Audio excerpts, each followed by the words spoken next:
Hi guys, কি খবৰ? আশা কৰোঁ সকলো ভালেই। জয়দীপ ব্লগছৰ অন্য এটি ভিডিঅ'লৈ আপোনালোক সকলোকে স্বাগতম জনাইছোঁ। গাইজ সকলোকে মই দেৱালী আন্তৰিক শ্ৰদ্ধাৰ শুভেচ্ছা জ্ঞাপন কৰোঁ, অন্তৰৰ পৰা শুভেচ্ছা জ্ঞাপন কৰোঁ। এই গাইজ, এই ঘৰৰ কিছু ডেক'ৰেশ্যন মই আপোনালোকক দেখাব বিচাৰিছোঁ গাইজ। দীপাৱলী উপলক্ষে ঘৰৰ কিছু অকণমান নামমান ডেক'ৰেশ্যন কৰিছোঁ, কাৰণ মই ডিউটি আছিলে, কাৰণ ৰাতিপুৱা 8 বাজিৰ পৰা দুপৰীয়া 2 বজালৈকে, আৰু দুপৰীয়া 2 বজাৰ পৰা মানে সন্ধিয়া 8 বজালৈকে মোৰ ডিউটি আছিলে।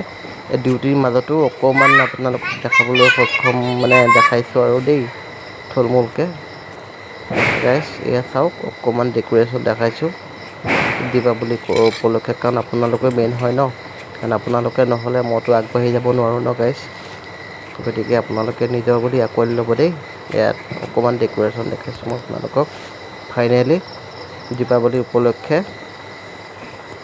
কি কৰিলোঁ, কি মেলিলোঁ গাইজ, টুনি ছেটবোৰ কেনেকৈ লগাইছোঁ, কি কৰিছোঁ এয়া গাইজ। এয়া দেখাইছোঁ, ওচৰ পাজৰ অকণমান দেখাইছোঁ, কিমান ধুনীয়াকৈ সুন্দৰকৈ এটা বিল্ডিঙত টুনি ছেট কি সুন্দৰকৈ তলৰ পৰা ওপৰলৈকে গাইজ লগাইছে দেই। এয়া গাইজ, কি সুন্দৰকৈ টুনি ছেটবোৰ লগাইছে দেই। গতিকে অসমীয়া কলা সংস্কৃতি, অসমীয়া উৎসৱবোৰ যাতে এনেকৈ পালন হয় যে, এই সুন্দৰ এটা নান্দনিক পৰিৱেশে আশে-পাশে এটা ভাল লগা পৰিৱেশ দীপাৱলী। সকলোৱে যাতে ভিডিঅ'টো স্কিপ নকৰাকৈ আপোনালোকে চায়, আৰু যদি চেনেলত নতুনকৈ আহিলে প্লিজ চেনেলটো ছাবস্ক্ৰাইব কৰি কাষত বেল আইকনটো বজাই দিব।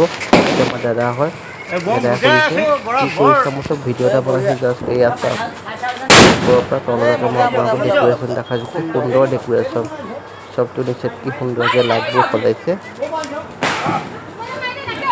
গতিকে এনে উৎসৱবোৰ যাতে উখল মাখৰে অসমত যাতে পালন কৰক অসমৰ ৰাইজে, আৰু সুচাৰুৰূপে যাতে শৃংখলাবদ্ধভাৱে পালন কৰক, আৰু সকলোৱে যাতে বম ফটকা ফুটাইছে। এই চাবিবা নহ'লে চাওক ডেক'ৰেশ্যন গাড়ী ভাড়া চামক মাইকত দেখাইছোঁ গাইজ। ইয়াৰ ওপৰত কি সুন্দৰকৈ মাইকত কি ধুনীয়া, কি সুন্দৰ। Happy Diwali, happy Diwali. ভাল লগা এটা দৃশ্য দেই, দীপাৱলীটো সঁচাই দেই। হিন্দু তুমি আধা ঘৰ বালি বুলি এনেই কোৱা নাই দেই। দীপাৱলীটো উৎসৱ উখল মাখল পৰিৱেশ। এতিয়া চাকি বন্তি অকণমান দেখাব বিচাৰিছোঁ আপোনালোকক। চাকি বন্তি জ্বলোৱা হৈছিলে, অকণমান দেখাইছোঁ গাইজ। চাকি বন্তি অকণমান আপোনালোকক দেখালোঁ। চাকি বন্তিয়ে মেইন কিন্তু দেই। এয়া ডেক'ৰেশ্যনবোৰ দেখাইছোঁ গাইজ আপোনালোকক, কি সুন্দৰ ডেক'ৰেশ্যন, লাইটৰ কি ফ'কাছ,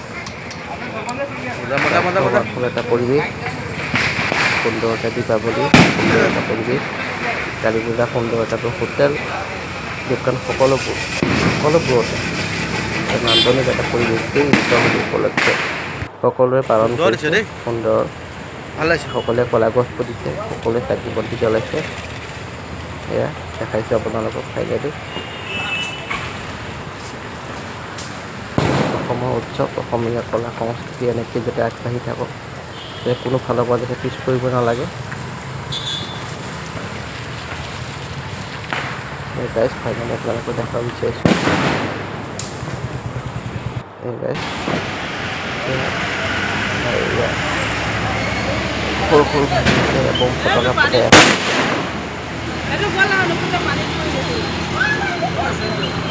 বম ফটকা ফুটাবলৈ বহুত ভাল লাগে দেই।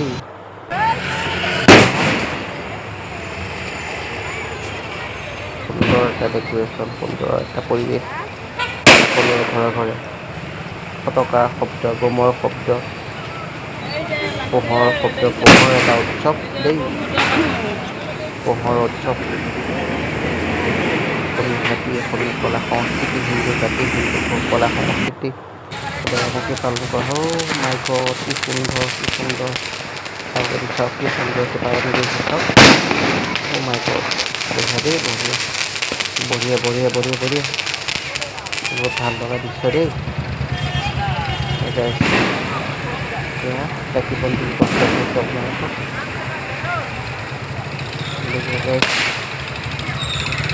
ভিডিঅ'টো ইমানেই আছিলে গাইছ আৰু ভিডিঅ'টো বেছি বহলাবলৈ নাই